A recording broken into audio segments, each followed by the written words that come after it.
épingler tous les événements intrigants de vos célébrités tout en vous racontant les faits et gestes dans les coulisses et aussi dans le potin. Mesdames et messieurs, bienvenue dans Actu People. Même quand elle veut se la couler douce, quelque chose surgit de nulle part. Diddy Stone sort enfin du silence et réagit face aux réactions des internautes. Suivez de quoi il s'agit.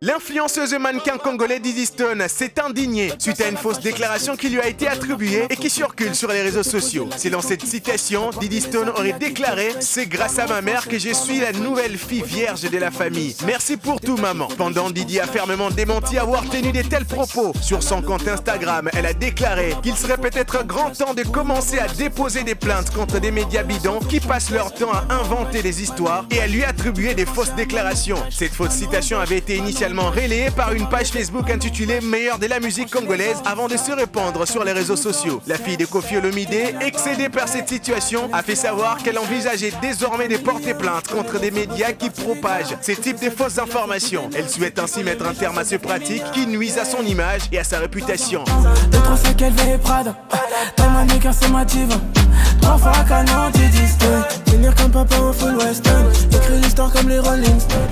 Finalement, les querelles et les mésententes n'épargnent plus le serviteur de Dieu. Aimé Kanou, Denis Lessi et Kabou Ndioualé sont tous dans un conflit commun.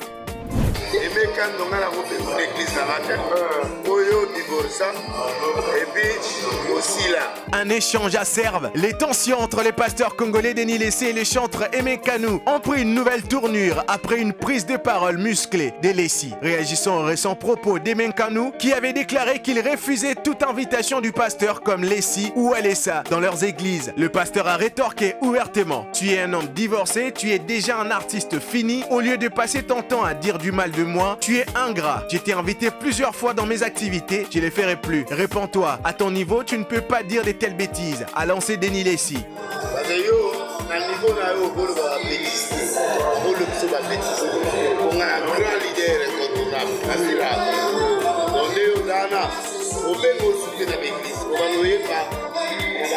Cette réponse sanglante illustre bien le style provocateur et clivant de ce pasteur, devenu une figure controversée dans les paysages religieux congolais. Connu pour son mélange d'activités religieuses, musicales et politiques, Denis Lessi n'hésite pas à remettre en cause les ententes traditionnelles vis-à-vis du ministère pastoral. Cette posture lui a valu de nombreuses critiques, notamment de la part d'autres leaders religieux comme Aimé Kanou. La querelle entre ces deux personnalités met en lumière les tensions qui traversent le monde évangélique congolais, confronté à l'émergence de figures comme Denis Lessi, plus incliné à attirer l'attention médiatique qu'à se conformer au ministère traditionnel, un phénomène qui suscite des vifs débats au sein de la communauté chrétienne du pays. Moi, je ne partage pas, encore une fois, en tant que je l'ai dit pour l'autre, je ne partage pas son point de vue, je ne partage pas comment il fait les choses.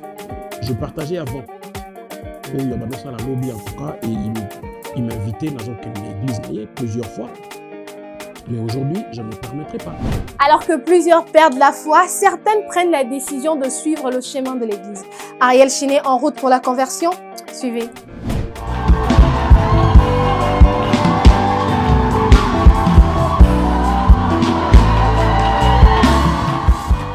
Le célèbre chanteur coupé-décalé Ariel Chiné semble être en train de prendre un tournant significatif dans sa carrière musicale. Lors d'un récent culte dans l'église évangélique Ministère d'Intercession, l'artiste a interprété une chanson qui laisse entrevoir son désir de devenir un chantre de l'Éternel. C'est mon histoire, c'est là mon chant. Bien qu'aucune date précise ne soit mentionnée pour ce culte, les détails ont été retrouvés par un blogueur local. Ariel Chiné a exprimé sa joie d'être dans la maison du Seigneur, affirmant que chanter, c'est prier 2 fois. Bien que cela n'est pas écrit dans la Bible, cette déclaration met en lumière l'importance de sa foi, particulièrement dans une période marquée par des épreuves personnelles. La vie personnelle d'Ariel a été marquée par des défis, notamment la maladie de sa femme, Nadia Sabé, qui a lutté contre le cancer. Sa force et son soutien spirituel ont été cruciaux et la guérison de Nadia Lia, qui partage désormais sa joie sur les réseaux sociaux, témoigne des miracles que la foi peut apporter. Avec cette nouvelle orientation spirituelle, Shanae pourrait bien devenir une figure emblématique de la musique chrétienne. Sa capacité à toucher les cœurs des gens à travers sa musique, combinée à son témoignage personnel, pourrait inspirer de nombreuses personnes dans leur propre cheminement de foi. Les fans et les fidèles attendent avec impatience de voir comment cette évolution influencera sa carrière future.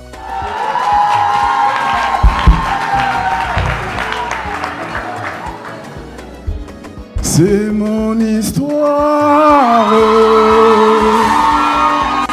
c'est là mon chant.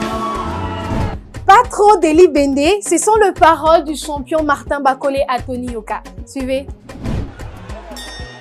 Après avoir battu Tony Yoka lors de leur combat le 14 mai 2022, le boxeur congolais Martin Bakolé a tenu à donner un conseil à son adversaire sur les réseaux sociaux. Dans un message posté, Bakolé a écrit « Tony Yoka, pas trop d'haltérophilie mon frère ». Ces conseils fait référence à l'approche d'entraînement privilégiée par Tony Yoka qui mise beaucoup sur les travails de la force en salle de musculation, notamment en haltérophilie. Martin Bakolé semble penser que ce type d'entraînement intensif pourrait être préjudiciable à la forme, à la performance de Yoka dans la pratique de la boxe. En tant que vainqueur de leur précédent combat, il apparaît que Bakolé a décelé les faiblesses dans l'approche physique de son adversaire. Ces conseils directs de Bakolé suggèrent qu'il pense pouvoir à nouveau prendre les dessus sur Tony Yoka s'il s'est rencontré à nouveau sur les rings, à condition que ce dernier modère son utilisation intensive de l'haltérophilie dans sa préparation.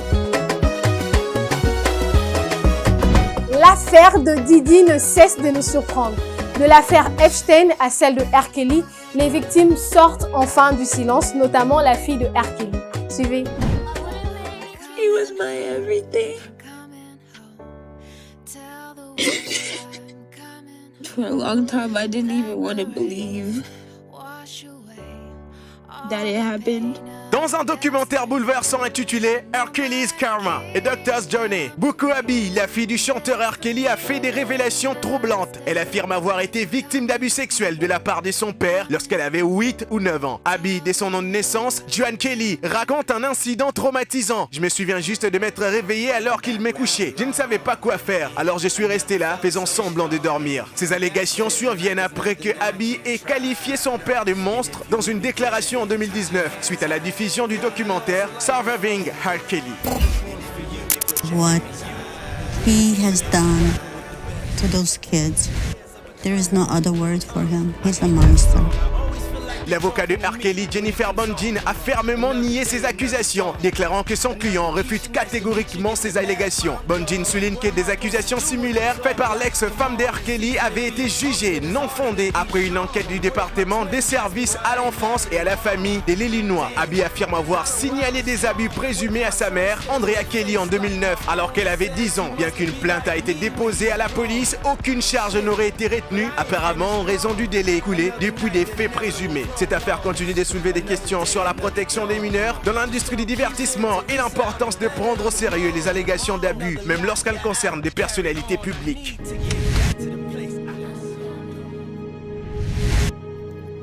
I really feel like that 1 millisecond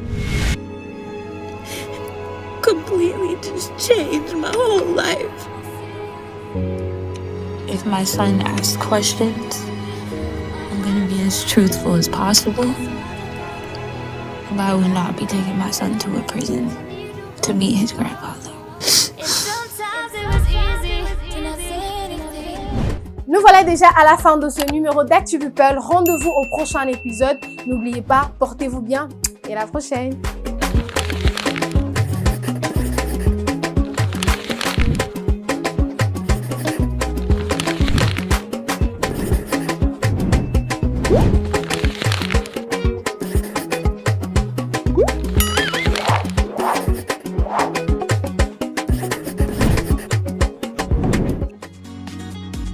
Innov TV, vivez la télé dans sa dimension créative.